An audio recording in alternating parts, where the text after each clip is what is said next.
So now we're going to look at different types of refrigerators. Refrigerators, there are so many different types right now for freestanding, counter depth, built-in, panel ready, you name it. There's a whole bunch of different sizes and everything and manufacturers. So Jeannie's going to kind of run through the array of selections.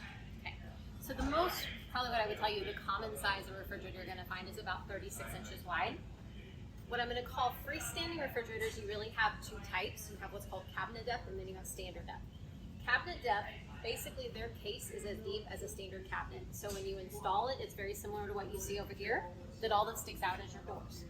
Most of these units have a standard hinge, so they require the door to be proud of the cabinet in order to open. There is an exception to that with a brand called Fisher & Paykel, where they have what's called an articulating hinge, and that allows you to have a flush inset refrigerator and still open the doors, which is quite important to get your food out. This type of unit also actually is one of the few freestanding refrigerators that can be paneled. This unit wouldn't have the dispenser on the outside, but if you have a custom panel and then put your own cabinet pulls on there, it kind of makes the refrigerator hide away so you don't even notice it. Your freestanding refrigerators are going to be a little bit deeper. The case on these is on average about 28 to 29 inches deep. So if you have that installed in a standard cabinet, you're going to see about 5 inches of that case, plus your doors and handles. In all, you would stick out about a foot.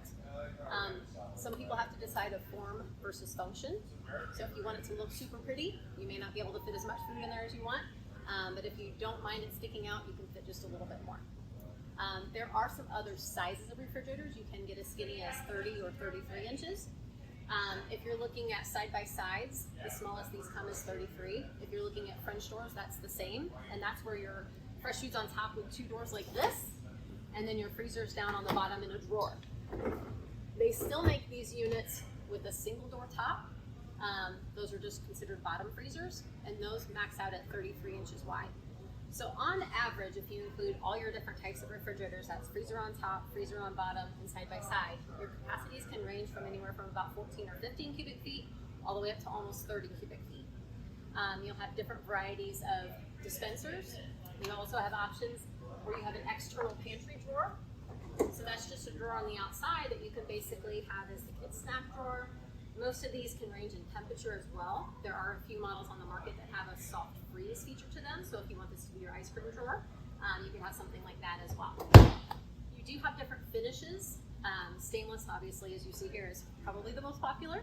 But you have some other colors like black stainless, black white, and even some unique colors like black slate and slate that GE offers. So really the options are quite open, and you can kind of